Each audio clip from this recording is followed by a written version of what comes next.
Welcome to the CBS Radio Mystery Theater Archives, the only YouTube channel which has the original classic episodes of the CBS Radio Mystery Theater in order with no ads. Thank you for listening, and now, enjoy the show.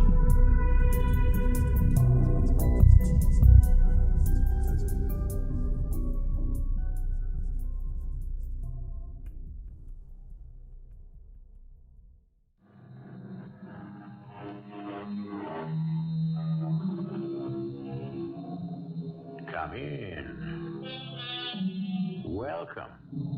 I'm E.G. Marshall. The words traitor and spy are easily applied. Very often, however, events shape destinies. One man's bravery is another man's cowardice. To label a man is to tell what is outside. However, what is inside, what motivates even a hero to change color, is both the tragedy and the mystery of the ensuing hour. Mr. Stansbury, I have here a secret proclamation sent to me by General Washington of the American plan to invade Canada. 8,000 troops are expected from our ally, France, for that campaign. You said 8,000? The British wanted specifics. Well, specifics is what I'm giving you. Benedict, that information is secret. Are you sure that you should divulge? The die is cast, Peggy. There is no turning back.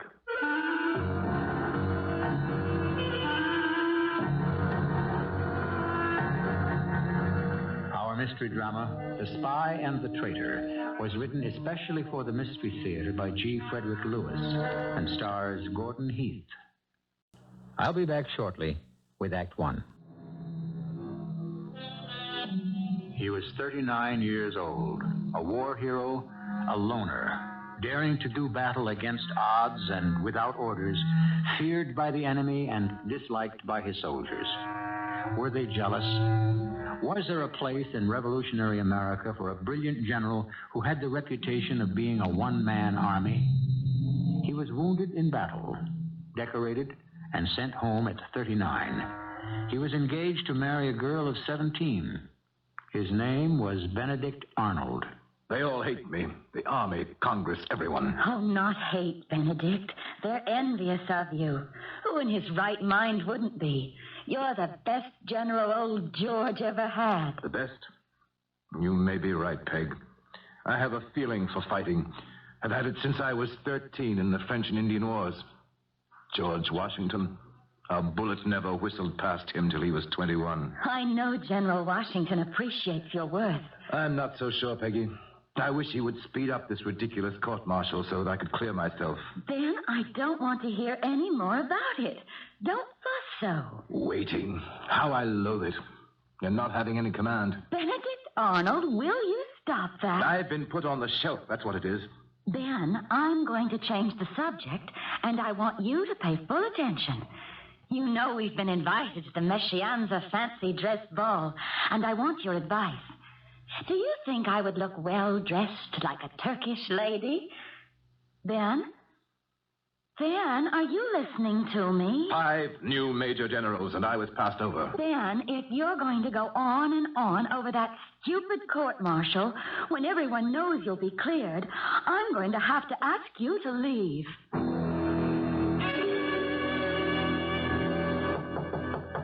Who is it? Your father.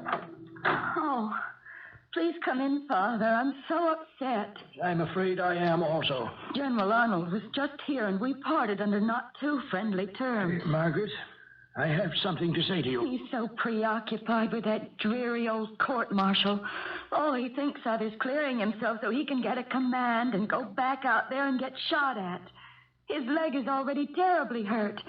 Every time I see him limping, it makes me cry. Margaret, you know that ball you and your sisters are making such a fuss over? I should think so. It's the most important social event in Philadelphia. Fuss indeed. Will you please listen to me? Yes, Father. I have decided that in these times it would be unseemly for the Shippen family to spend their efforts on something as flippant as a fancy dress ball. Father! I myself have tried to remain neutral, but if my family takes part in such foolishness, We shall certainly be accused of making a mockery of the rebel cause. Father, I have to go to that ball. Major John Andre has asked me to. It's important. Think, child. You are engaged to General Arnold, an American general. Not so very long ago, his superior, General Washington, asked 2,000 men to freeze and die at Valley Forge. You cannot be seen dancing with the British here in Philadelphia while widows are weeping over the graves of their soldier husbands. Oh, no. We have no money. No money coming in. As you know, when this city fell to the British, I decided not to help either side, to wait it out. Oh, these are not times to indulge in lavish entertainments. It's this awful war. I wish that darned old George Washington had never gotten it into his head that we should be separated from Great Britain. It makes me so angry. Margaret, please keep that sentiment to yourself. We may be forced to swear allegiance to the American flag. Besides, there's much merit in their point of view. You may think so, Father, but I shall never. I hate this stupid revolution and what it's done to people of culture and breeding.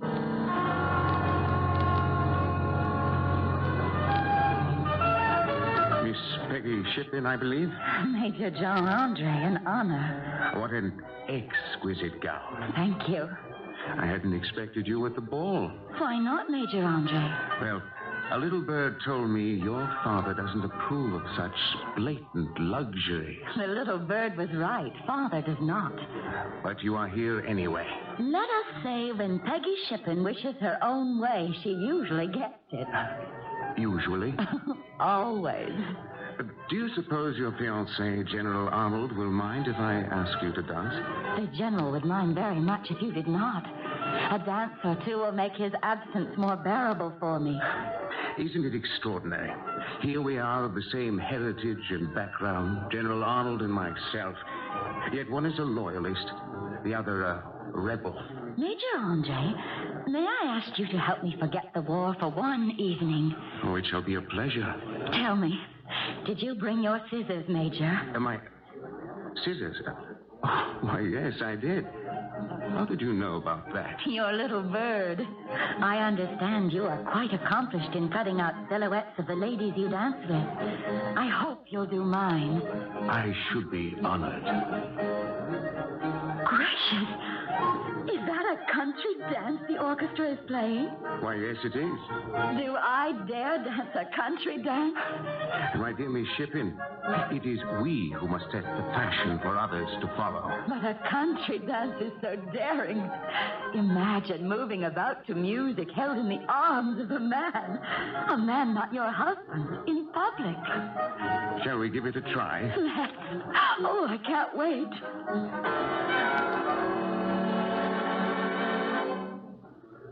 I am absolutely exhausted.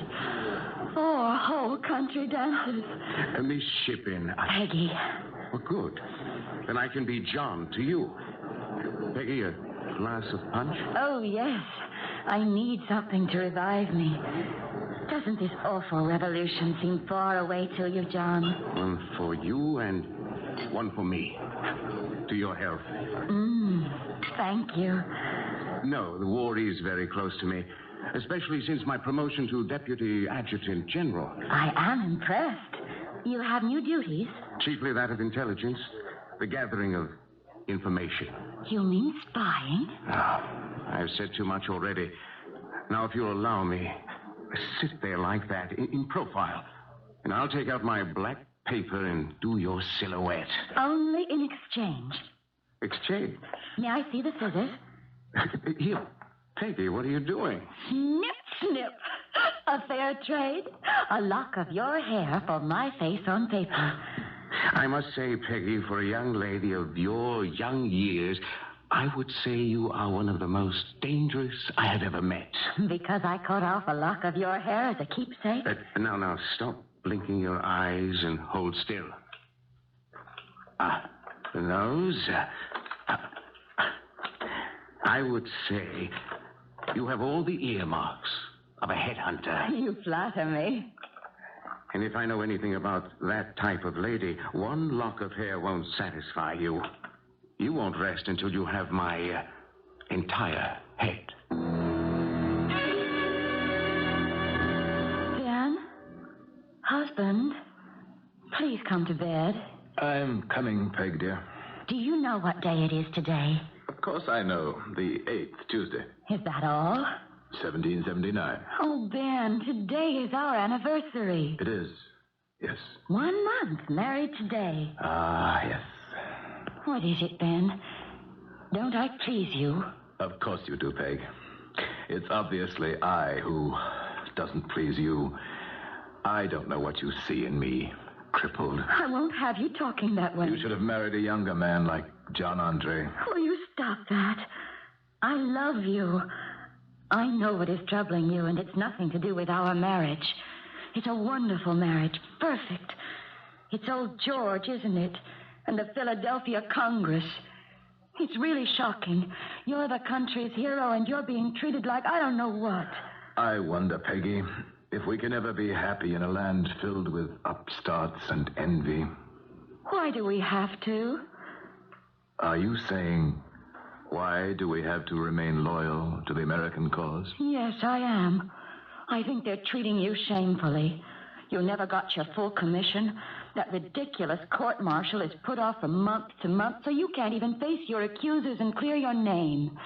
If you were a ranking officer in the British Army, you can be sure they would never treat a great man like that. No, they wouldn't. It must be a peculiar American trait to heap honors upon a man, and when he has served his country well, then to drag him down. Peggy, are you saying we should consider going over to the British? What do you think? I wonder how one would go about it. John Andre might have an idea. He's in intelligence. And because we know him as a friend, he'd keep it a secret. Yes, John Andre. I remember being a little jealous of him and his attentions to you, Peg. Little did I think someday I might need him.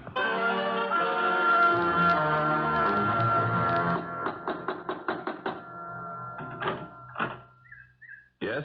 Is this the Penn Mansion? Yes. General Benedict Arnold? Yes? Stansbury is the name. I've been informed you are a gentleman interested in the finer things of life, and I have brought with me from Philadelphia some articles of rare distinction which I believe you will appreciate.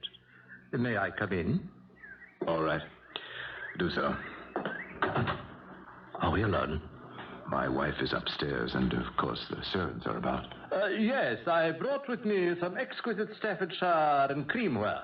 My wife attends to the household effects. Is there any place we can talk, General, without being overheard by the servants? Oh, I see.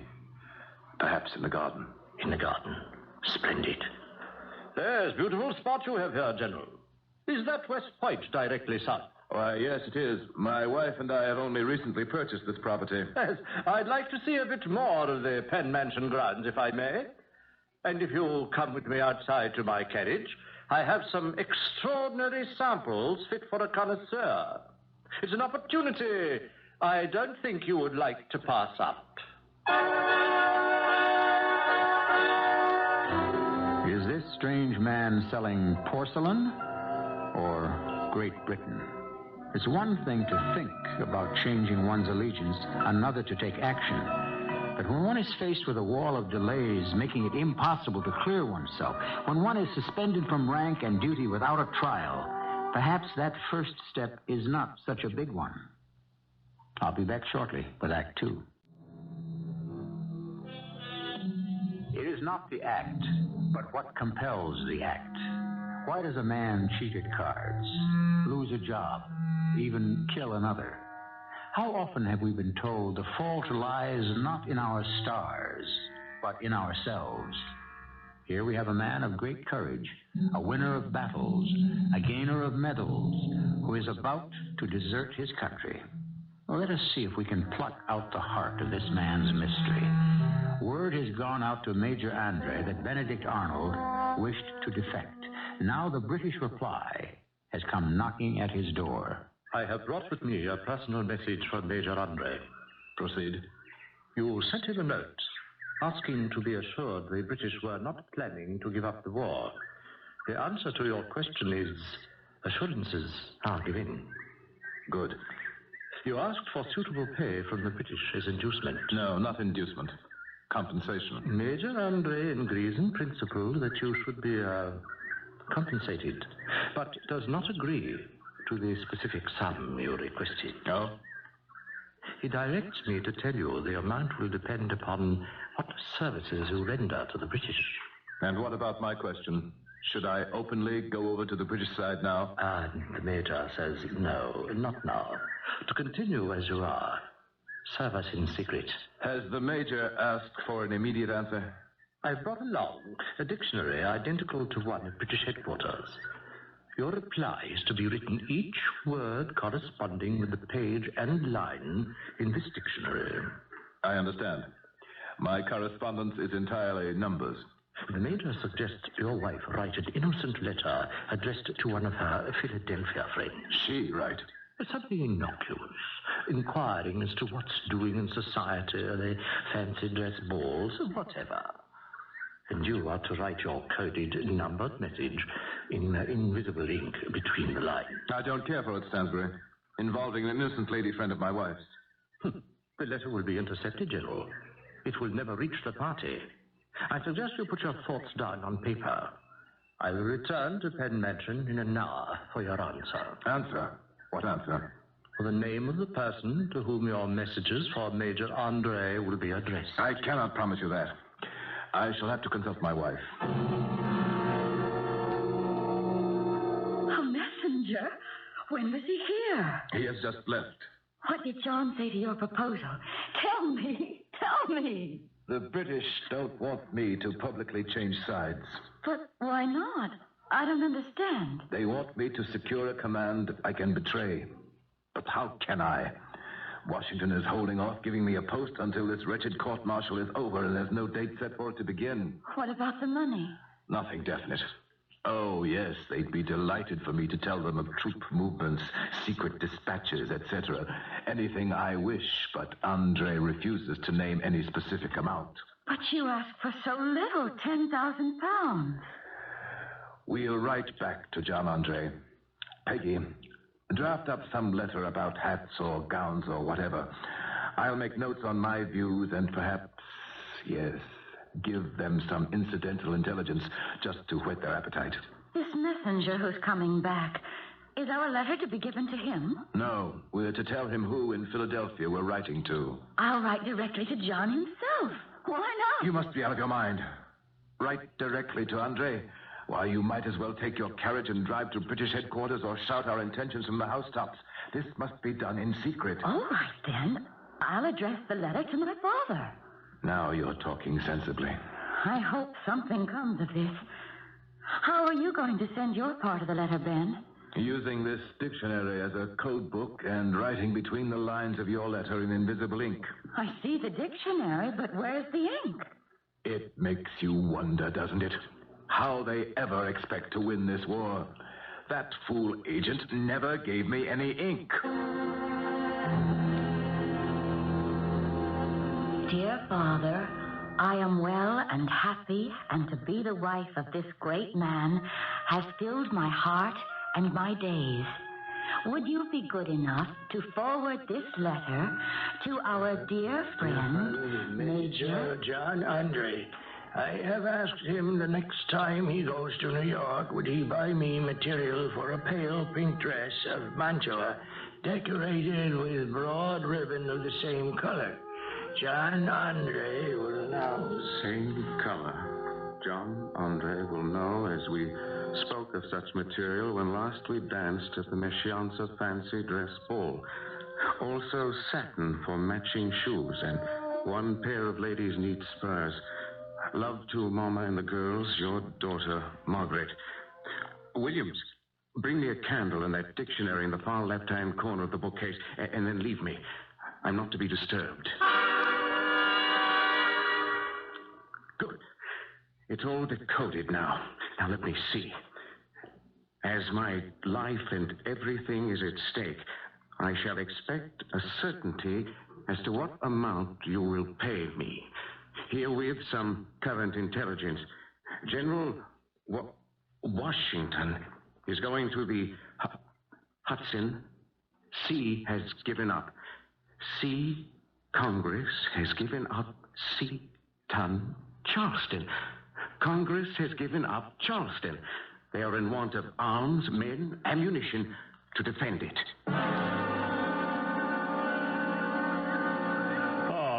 Your garden is quite as lovely as I remember it, General Arnold. You will forgive me if I don't get up. I've had these chairs placed out here at various intervals so I could rest. Oh, forgive me. May I bring you a cushion from my carriage to make your back more comfortable? I shall feel more at ease, Stansbury, if you bring me favorable news from the Major. He's received our letters. Yes, and has entrusted me with the answer. We are to drop the dictionary code. He now fears that the correspondence may fall into the wrong hands and your cooperation is too valuable to risk. Then he agrees. To an extent. To the extent of £10,000 in my term? No. The Major cannot see any payments to yourselves until you have made a real and generous effort. He suggests you make a little exertion. Are those his words? Verbatim. And procure an accurate plan of West Point, boats guarding the Hudson River, etc., etc., and also the American Army's battle orders. Andre doesn't realize the problems. No, I don't like this method of communication. Letters, codes, second-hand replies by agents. You will forgive me, Stansbury. Most unsatisfactory. Which brings me to my next point, General. The Major says if you could enable him to see you, he is convinced a personal conversation would satisfy the both of you entirely. No. To meet him face to face, yes. Tell the Major I am of like mind. I shall arrange it.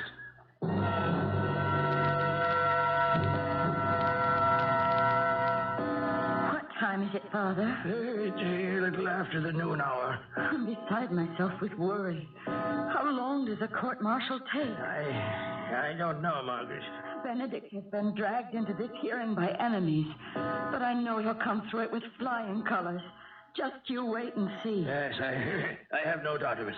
Father, I wish you could be more charitable. No. Come along, Margaret. How can you say that? You no longer were able to afford the Penn Mansion. Who put this house at your disposal? Father, I didn't mean that. I told you both it's yours to keep it. I want you to have some place where you can be happy with no worries of mortgages or unpaid bills. We shall have money, you'll see. The Philadelphia Congress owes Ben £5,000 a month for the 9 months he had to keep his establishment as commandant of Philadelphia. That's him. He's back. Ben, we're here in the drawing room by the fire. Another brandy, General? No, thank you, Mr. Shippen. One was enough to help me recover. Do you feel up to telling us now the outcome of the court-martial? Are you well enough? My dearest, I never felt better. At least this trial has taught me who my friends are. Who spoke up for you? No one. Not a soul. I had no friends. But you were acquitted. Do you remember the story of King Solomon, who, when asked to decide which lady was the true mother of a baby, ordered the infant cut in half and half given to each woman? Yes, and the true mother rejected that. She would rather have her child alive, even in another woman's hands. I feel exactly like a mother whose child has been returned to her cut in half. The verdict was half for me and half against, but like King Solomon's child, my reputation is dead. I was exonerated of some charges, but found guilty elsewhere. Nothing specific. Words like improper conduct, imprudent, were thrown at me like dice. But how could they do that, General? Were they not dealing in facts, specific accusations? When you are disliked, Mr. Shippen, anyone can dig into the articles of war and come up with some catch-all to hang you. Oh, my darling, how wicked of They them. wanted my blood, and they found the catch article, all right. One that forbids, without being specific, mind you, anything an officer might do to, quote, the prejudice of good order or military discipline. The hardest blow of all was the sentence.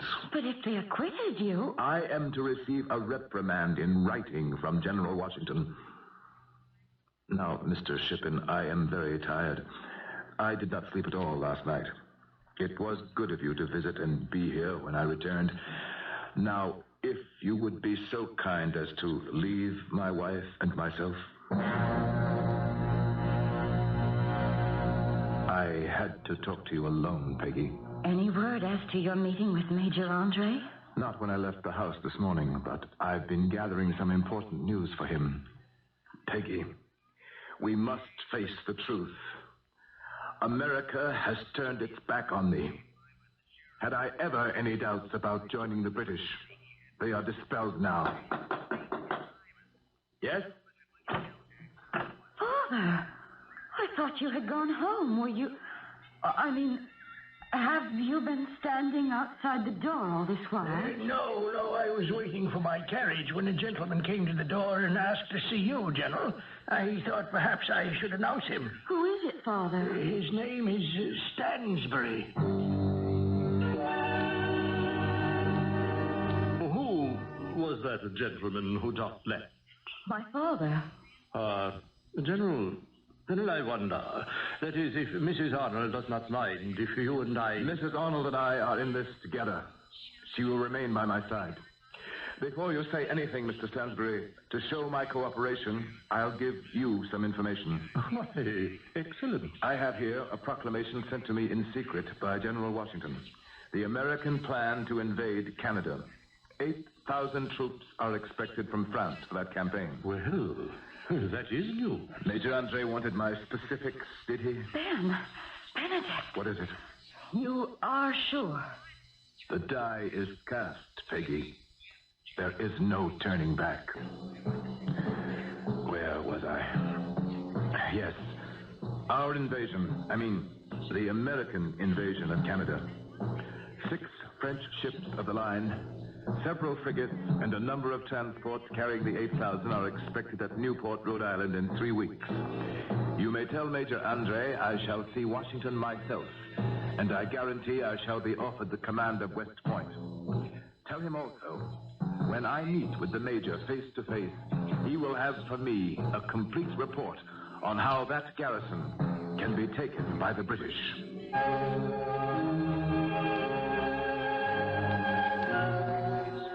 A sad day for patriots. The man was noble, but with his last attempt he wiped it out, betrayed his country, and his name remains to the ensuing age abhorred. William Shakespeare's prophetic words, written 100 years before Benedict Arnold's betrayal. I shall be back shortly with Act 3. It is night. Benedict Arnold, his wounded leg propped up beside him, is being rowed to a secret rendezvous near Dobbs Ferry. 30 months of glory, of battle scars and battle honors, and 30 more months of suspicion, disgrace, and despair lie behind him. There is no turning back now. Under the false flag of truce, the British major and the American general, the spy and the traitor, are about to meet. Arnold? Andre? I've been waiting for you. When did you arrive? A few hours ago. Down there. Look over the cliff. Can you make out a mast? No, don't get up. I know your foot is a great bother. I waited till it was dark. So you came by ship? Yes, the Vulture. Are you alone, Benedict? Yes, John, you? I left Stansbury on the beach below. A useful man. He knows this whole area on both sides of the Hudson like the back of his hand. How is Peggy? Oh, this adventure doesn't sit well with her. I understand you have a baby. Congratulations. A boy. That doesn't make the strain on Peg any easier. But she insists on knowing everything I do every step of the way. I'm sorry the court-martial did not go well for you, Benedict. It was the next to last straw. Was there a last straw? Oh, yes. Old George himself had to write to me my actions were improper. But I made him eat his words, which he yet doesn't realize. I don't quite understand. It was simple. I made him ashamed that he had to reprimand me. So from there, it was only a step to get him to agree I should be the commander of West Point. Yes, old George will learn how foolish it is not to be loyal to Benedict Arnold. That's good news. When do you take command? Soon. But I haven't been twiddling my thumbs, waiting. Now, I have brought with me, John, a detailed drawing of the fortifications. Drew it myself. Here, put it in your pocket. Now, here are my recommendations how best to storm them. Oh, I wish I could take a look at these. We can't light any lanterns here. My guess is, John, if you were to attack West Point before Albany could send reinforcements, the garrison would be yours. Oh, if we had it, our guns trained on the river and inland, why, all New England could be cut off from the rest of the colonies. Men, supplies, everything. And what's that worth to you and your generals? You said 10,000 pounds when last we talked. The price has gone up to 20. Yes, but not for a pile of stones and burnt-out cannon. Add 3,000 prisoners and all the stores, then we would be agreeable. Is that an owl or a signal? It may be Stansbury signaling. Let's hope it's not trouble.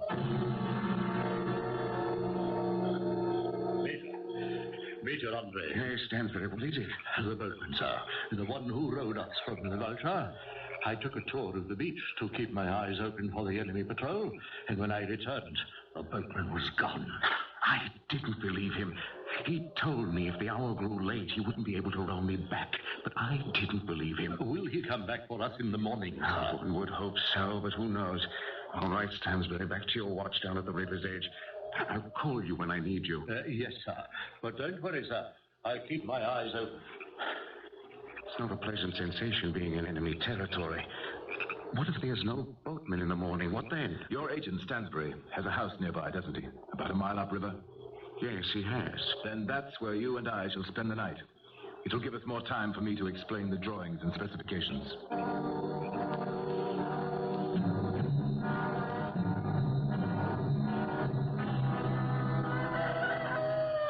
John, wake up. I'll have Stansbury make us some coffee. Stansbury? Stansbury? Oh, I could have sworn I didn't sleep a wink. He's not here. And his cot hasn't been slept in. If I know him, he's waiting on the shore for that boatman. I want to give you these papers as well before I forget. The ordnance at West Point, guns available, number of men protecting each fort.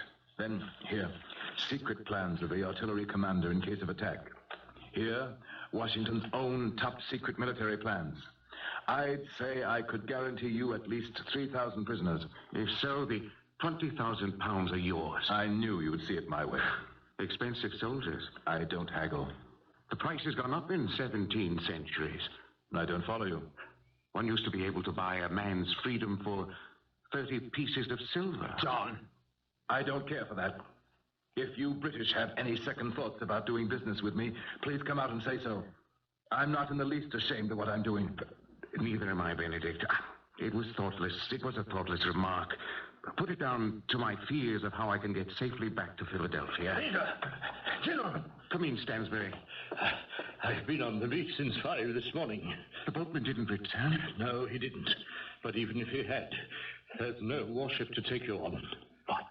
The Vulture is gone? One of the local farmers told me he saw it pull anchor and disappear last night. Well, how am I going to get back to our lines undetected? I'd say it's time to consider escape plan number 2.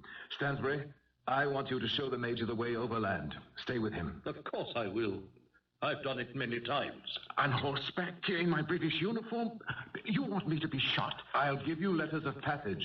They'll have to let you through the lines. I can give you a long cloak instead of your jacket, sir. Then your breeches and boots won't be seen. Captain, believe me, John, it's quite safe. To spend the rest of the war in a prison camp. Unthinkable. Were it not for my bad leg, I'd accompany you myself. There's no danger, John. Look, if I had any doubts, would I even consider you carrying these incriminating documents? You're certain? I risk everything also, John. The papers you carry could send me to the gallows. Oh,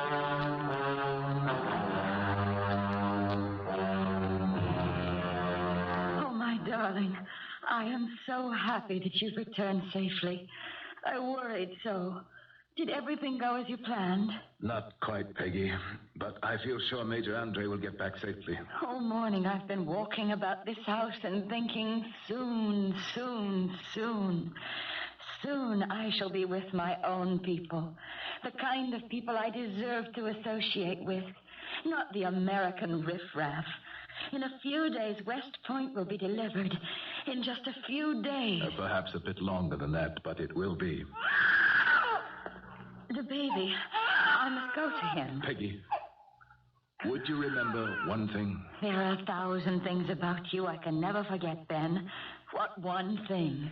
Last night, when I was returning home, riding alone, I prayed that whatever might happen to me, you would always remember our happy days together. How you talk. Our happiest days are yet to come.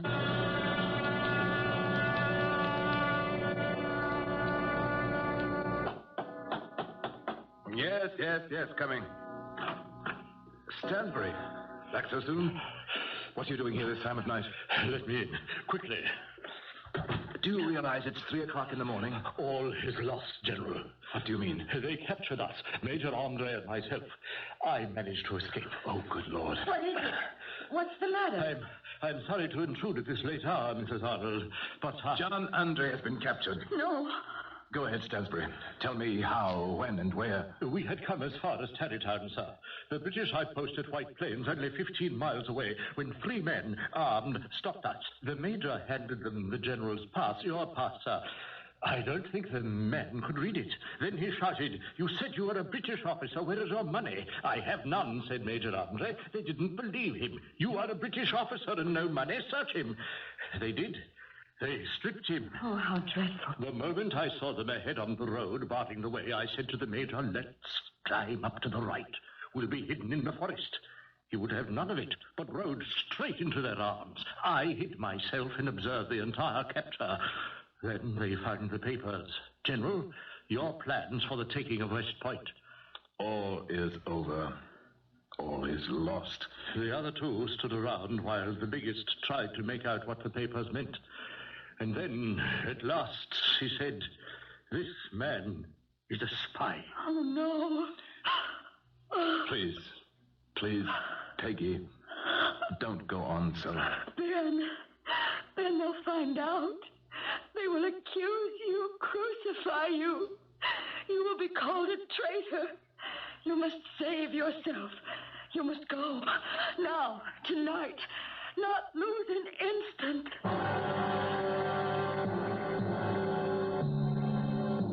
General Washington, sir, I have had much time to reflect since my escape and the sentencing of Major John Andre. I know the world will accuse me for what I have done as wrong. Believe me, sir, I have ever acted from a principle of love of my country. Too often have I, in the past, experienced the ingratitude of my country. I ask not, therefore, for any favor for myself, only that you extend your hand, sir, to protect Mrs. Arnold. I beg she may be permitted to return to her father in Philadelphia. I am alone to blame. No one must share my grief other than myself. Your faithful servant, Benedict Arnold. What news, jailer? General Washington has approved the sentence that you're to be executed as a spy, Major Andre. I foresaw my fate. Is there anything else, Major? I am the victim of misfortune, not guilt. When is the hour? Tomorrow at 5 o'clock in the afternoon. I do have one last request. May I be executed as a professional soldier? Yes, sir. To die like a gentleman and a soldier. Shot, not hanged as a peasant and a spy. I am, after all, still the Adjutant General of the British Army.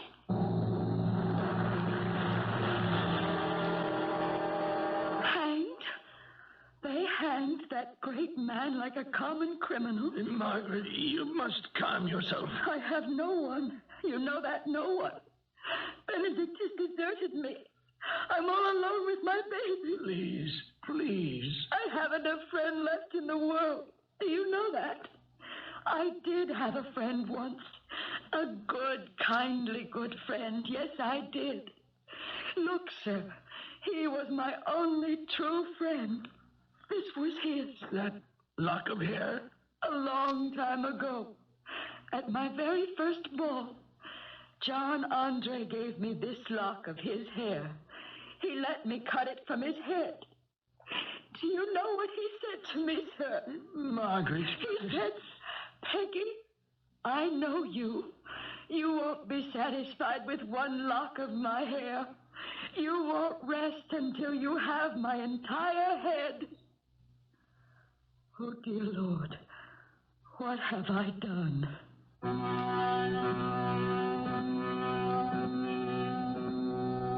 Peggy Shippen Arnold, once an innocent and lovely belle of the ball. Did anyone grieve for her? John Andre, once a man of charm and talent, who mourned for him? The British Army did, and a memorial to him stands to this day in Westminster Abbey. Benedict Arnold, for him, no one shed a tear. Once a hero, but forever is he remembered in history as a traitor. I shall return shortly with a few more thoughts on this tragedy. As we look back today at the sad tale of spy and traitor, let us remember there were also very many patriots. One of them, in uniform with Washington, said, "These are the times that try men's souls. The summer soldier and the sunshine patriot will, in this crisis, shrink from the service of his country. But he that stands it now deserves the love and thanks of men and women." Said by Tom Paine in 1776. Today, we can say it no better. Our cast included Gordon Heath, Catherine Byers, Howard Ross, and Earl Hammond. The entire production was under the direction of Hammond Brown. I hope you enjoyed this episode of CBS Radio Mystery Theater. If you've enjoyed this and want to hear more, please subscribe to this channel.